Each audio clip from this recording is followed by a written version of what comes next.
নমস্কার, ক্যালকাটা ডায়ালগস থেকে মনোজ দাস বলছি। একটা খবর হয়তো ইতিমধ্যেই আপনাদের নজরে এসে গেছে। সেটা হচ্ছে ইরানের সঙ্গে যুদ্ধে নেমেছিল আমেরিকা এবং ইসরায়েল একসাথে। ভেবেছিল ইরান খুব তাড়াতাড়ি নতজানু হয়ে যাবে। প্রথম দিন তাদের সর্বোচ্চ ধর্মীয় নেতা আয়াতুল্লাহ খোমেনিকে হত্যা করেছে। 40 জনের উপরে তাদের বড় যে সামরিক কর্তারা নিহত হয়েছেন। তা সত্ত্বেও ইরানকে দমানো যায়নি। আমি এই নিয়ে গত কয়েকদিন ধরে যত প্রতিবেদন করেছি সেখানে আমি এটা কখনো বলিনি যে আমেরিকা হেরে যাচ্ছে। আমি শুধু এইটাই বলেছি, আমেরিকা এবং ইসরায়েল একসাথে মিলেও ইরানকে হারাতে পারছে না। ইরান কিন্তু লড়ে যাচ্ছে।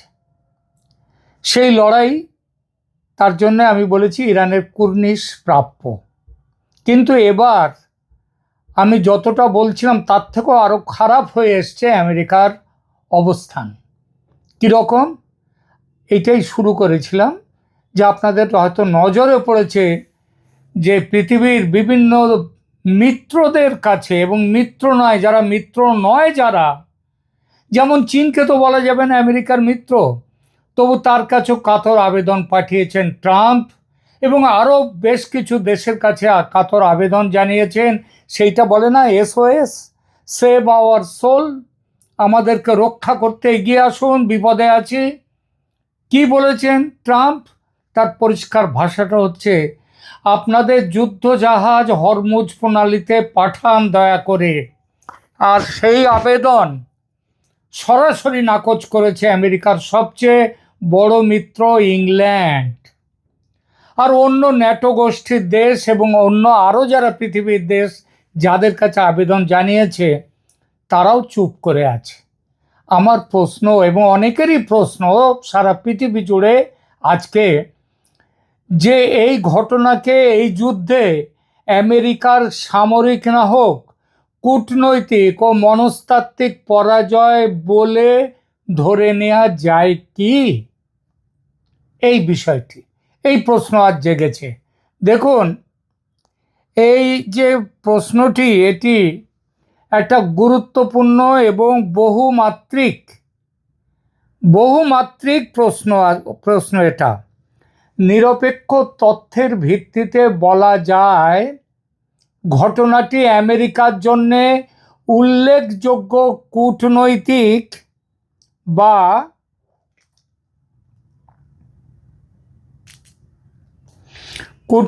বা মনস্তাত্ত্বিক ধাক্কা। তবে সম্পূর্ণ পরাজয় বলা যায় না, আমি সেটা বলিও নি। কারণ সেটা বলা একটু বেশি সরলীকরণ হবে। এখনো তো যুদ্ধ থামেনি। আর তাহলে এই প্রসঙ্গে কিছু তথ্যভিত্তিক বিশ্লেষণ আপনাদের সামনে তুলে ধরছি। এতদিন ধরে কি জানতাম সেটা তো আগেই বলেছি। ট্রাম্প বিভিন্ন সময় বিভিন্ন রকম কথা বলেছেন। কদিন আগেও তিনি বলেছেন যে আমরা যুদ্ধ শেষ করে এনেছি এবং ইরানে আঘাত করার মতো আর কোনো জায়গা বেঁচে নেই, সুতরাং যুদ্ধ খুব তাড়াতাড়ি শেষ করে দিচ্ছে, এইসব বলেছেন। আরও অনেক কিছু বলেছেন, সেগুলোও আপনাদের নিশ্চয়ই শুনেছেন। আমি আমার বিভিন্ন প্রতিবেদনে সেই বিষয়গুলো আপনাদের সামনে নিয়ে এসেছি। কিন্তু গতকাল, আজ তো 16ই মার্চ, গত পরশু, মানে আমাদের দেশের হিসেব নয়, ওদের দেশের হিসেব বলতে গেলে এই 24-25 ঘন্টা আগে, 14ই মার্চ 2026 তারিখে ট্রাম্প প্রকাশ্যে চীন, ব্রিটেন, ফ্রান্স, জাপান, দক্ষিণ কোরিয়া সহ প্রায় 7টি দেশকে হরমুজ প্রণালীতে যুদ্ধজাহাজ পাঠাতে আহ্বান জানিয়েছেন। আর সেই আহ্বানের বিপরীতে কি হয়েছে? ব্রিটেনের প্রতিরক্ষা মন্ত্রণালয় বলেছে তারা বিভিন্ন বিকল্প বিবেচনা করছে, কিন্তু জাহাজ পাঠাবো না, সরাসরি যুদ্ধজাহাজ পাঠাতে অস্বীকার করেছে। দ্য টেলিগ্রাফের রিপোর্ট অনুযায়ী ব্রিটেন স্পষ্টভাবে না বলে দিয়েছে। আর অন্যান্য কিছু সংবাদপত্র বলেছে ব্রিটেন বিভিন্ন বিকল্প চিন্তা করছে। ব্রিটেনকে আমেরিকার ছায়া বলা যায় যাকে, আমেরিকার ছায়া, সব সময় আমেরিকার সঙ্গে তারা হাত মিলিয়ে চলে। আর এটা তো গেল ব্রিটেনের কথা। ফ্রান্স এবং আরও যেসব ন্যাটো দেশ যাদের কাছে ট্রাম্পের বার্তা গেছে তারা কিন্তু নীরব, কিচ্ছু বলছে না। কেউ কেউ আবার পরিষ্কার বলে দিচ্ছে। কি তাহলে এটার থেকে, এটা বিবিসি বলছে, বিবিসির নিউজ বলছে যে ফ্রান্স পরিষ্কার বলে দিয়েছে, ফ্রান্সও, যে তারা এই যুদ্ধে জড়াতে চায় না। আর অন্য বেশ কিছু ন্যাটো দেশ তারা ট্রাম্পের এই অনুরোধের ভিত্তিতে তারা চুপচাপ রয়েছে। এতে ট্রাম্পের নিজের স্ববিরোধিতা ধরা পড়ে যায়। কিভাবে সেটা বুঝলেন? মাত্র এক সপ্তাহ আগেই ট্রাম্প ব্রিটেনকে বলেছিলেন আমাদের কারো সাহায্যের দরকার নেই, আমরা ইতিমধ্যে জিতে গেছি, কারণ ইরানে আঘাত করার মতো আর কোনো জায়গা বেঁচে নেই। সেই ট্রাম্পই এখন ব্রিটেনের কাছে সাহায্য চাইছেন, তোমাদের যুদ্ধজাহাজ পাঠাও। কেন? তুমি তো এত বড় শক্তিশালী, তোমার ইউএসএস লিঙ্কন, অ্যাব্রাহাম লিঙ্কন কবে থেকে তো দাঁড় করিয়ে রেখেছ, তার উপরেও ইরানের কয়েকটা মিসাইল গিয়ে পড়েছে, ড্রোন গিয়ে হামলা করেছে, তারপরে সেটা আরও ভেতরে ঢুকে গেছে, দূরে সরে গেছে। এই ট্রাম্পের এই স্ববিরোধিতা তার অবস্থানকে ভীষণ দুর্বল করেছে। কে বলছে? Economic Times. ইরান পাল্টা কি বলছে? ইরানের পররাষ্ট্রমন্ত্রী ট্রাম্পের এই আহ্বানকে সরাসরি বলেছেন ভিক্ষে চাইছে আমেরিকা, আমেরিকা ইজ বেগিং, এই বলে বর্ণনা করেছেন। আর খুব হাসি হাসি মুখে সেই বর্ণনাটা করেছেন। এটা মনস্তাত্ত্বিক দিক থেকে ইরানের প্রচারে এবং ইরানের লড়াইয়ের সক্ষমতায় এক বড় সুবিধা এনে দিয়েছে। স্পেনের আগে স্পেনকে বলেছিল যে স্পেনে মার্কিন ঘাঁটি, স্পেন তার ঘাঁটি থেকে মার্কিন হামলা চালাতে চেয়েছিল, বলেছিল তোমাদের দেশের ঘাঁটি দাও, বিমান ক্ষেত্র, সেখান থেকে আমরা ইরানের ওপর আক্রমণ চালাবো। স্পেনকে ন্যাটোর একটা দেশ, স্পেন তার কি জবাব দিয়েছিল? স্পেন বলেছিল আমরা আমাদের কোনো ঘাঁটি থেকে ইরানের ওপরে আপনাদের হামলা চালাতে দেব না। এটা শুনে ট্রাম্প একেবারে ক্ষেপে বোম। তিনি কি বলেছিলেন? ট্রাম্প স্পেনের বিরুদ্ধে বলেছেন তোমাদের ট্যারিফ লাগাবো, ওনার যেটা অস্ত্র, যেখানেই ঝামেলা হয় ট্যারিফ লাগাবো, শুল্ক বাড়িয়ে দেব। স্পেন বলেছিল আমাদের ওপরে শুল্ক বাড়াবেটা কি করে? ইউরোপিয়ান ইউনিয়নের সঙ্গে তুমি চুক্তি করেছো, সে স্পেনের সঙ্গে আলাদা চুক্তি করনি। তাতে ট্রাম্প কি বলেছিল? ট্রাম্প বলেছিল ওসব ন্যাটো ভ্যাটো মানি না, ন্যাটো ভেঙে দেব। এবং ট্রাম্প সত্যিই ন্যাটোর থেকে বেরিয়ে আসছে। অথবা স্পেন হয়তো এমন ন্যাটো অন্তর্ভুক্ত দেশগুলো আমেরিকার থেকে দূরত্ব তৈরি করছে। এর ফলে ট্রান্স আটলান্টিক যে জোট, যার নাম NATO, north Atlantic treaty organization, CNN যে সংবাদ মাধ্যম, তাদের রিপোর্ট বিশ্লেষণ করে বলছে এই যুদ্ধ ন্যাটো জোটে ইতিমধ্যে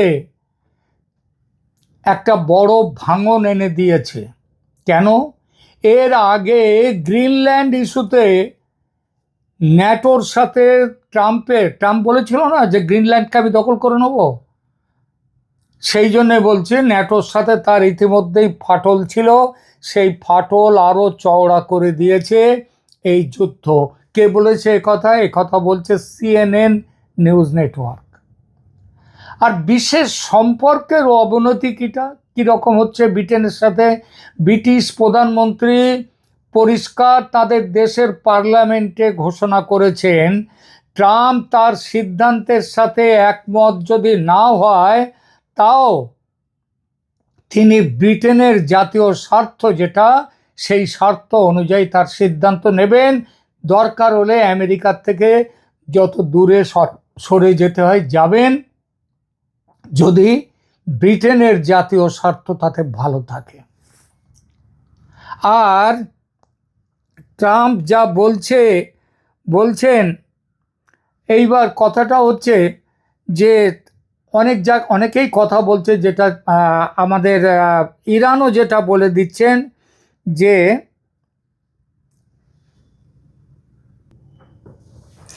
আমেরিকায় আবার যারা রাজনৈতিক বিশ্লেষক, তারা আবার রেখে ঢেকে বিশ্লেষণ করছে, রেখে ঢেকে। যেমন যারা আমেরিকার সাথে সম্পর্ক ভালো রাখতেও যারা চান তারা, যেমন বিবিসি, সে বলছে ব্রিটেন সম্পূর্ণ দূরত্ব নেয়নি আমেরিকার থেকে, কেবল বলেছে ইরানের পাল্টা আঘাতের পরিপ্রেক্ষিতে তাদের এটা হচ্ছে একটা রক্ষণাত্মক দৃষ্টিভঙ্গি।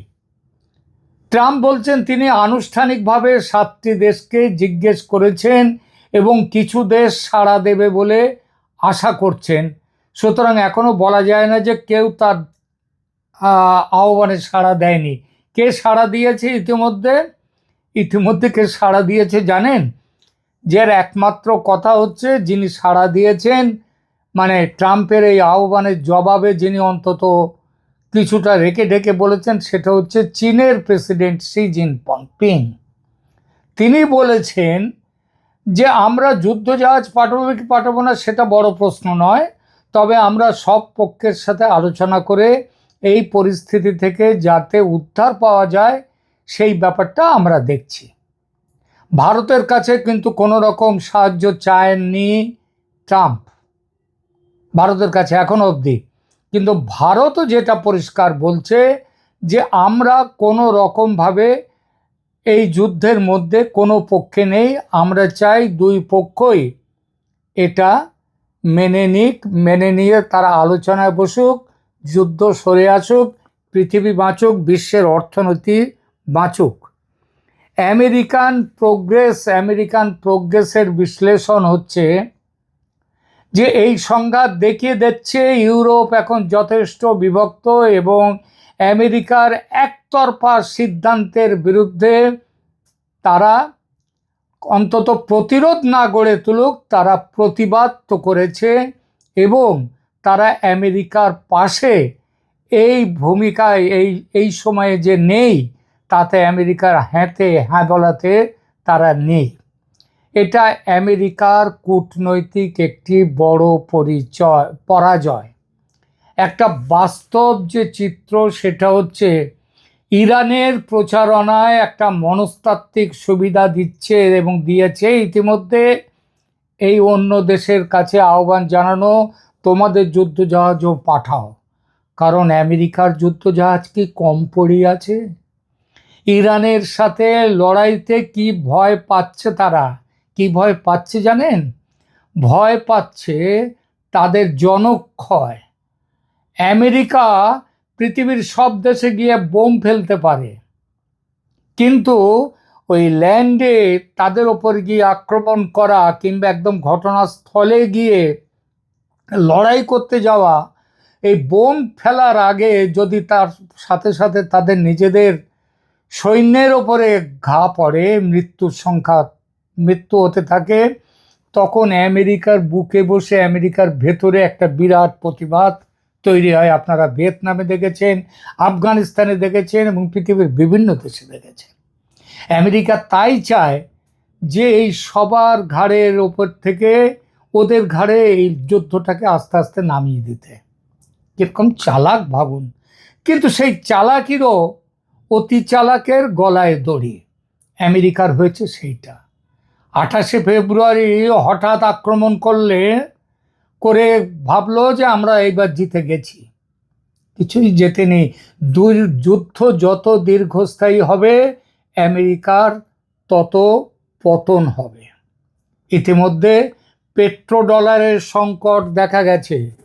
চীন এবং ইরানের মধ্যে এখন ডলারে কেনা বেচা হয় না পেট্রোল, সেখানে কেনা বেচা হয় ইউয়ানে, চীনের মুদ্রায়। চীন থেকে যেমন ইরান চীনকে পেট্রোল দেয় ইউয়ানে মুদ্রায় এবং সেখান থেকে জিনিস কিনে নিয়ে আসে ওই ইউএন মুদ্রাতে। এবং এটা এখন ভারত সহ পৃথিবীর বিভিন্ন দেশ, রাশিয়ার সাথে ভারত পেট্রোল কেনাবেচা করছে, সেটা হচ্ছে ভারতীয় মুদ্রায়। আবার রাশিয়াও নিয়ে যাচ্ছে ভারত থেকে জিনিস, মানে তাদের নিজেদের মুদ্রায় কেনাবেচাটা হচ্ছে। তাহলে বুঝতে পারছেন আমেরিকার দাপট কিন্তু কমতে শুরু করেছে, আর সেই দাপটটা আরো বড় বেশি ফাটলের খাদের কিনারায় এনে দাঁড় করিয়ে দিয়েছে ইরান যুদ্ধ। এখন মানে মানে ভেঙে পড়তে পারলে বাঁচে আমেরিকা। সেই ভেঙে পড়ার আগে এখন মিত্রদের সাহায্য চাইছে দক্ষিণ কোরিয়া, জাপান, আর ন্যাটোর দেশগুলো তো বলে দিয়েছে তারা আসবে না, ইংল্যান্ডও বলে দিয়েছে আসবে না। এই হচ্ছে পরিস্থিতি।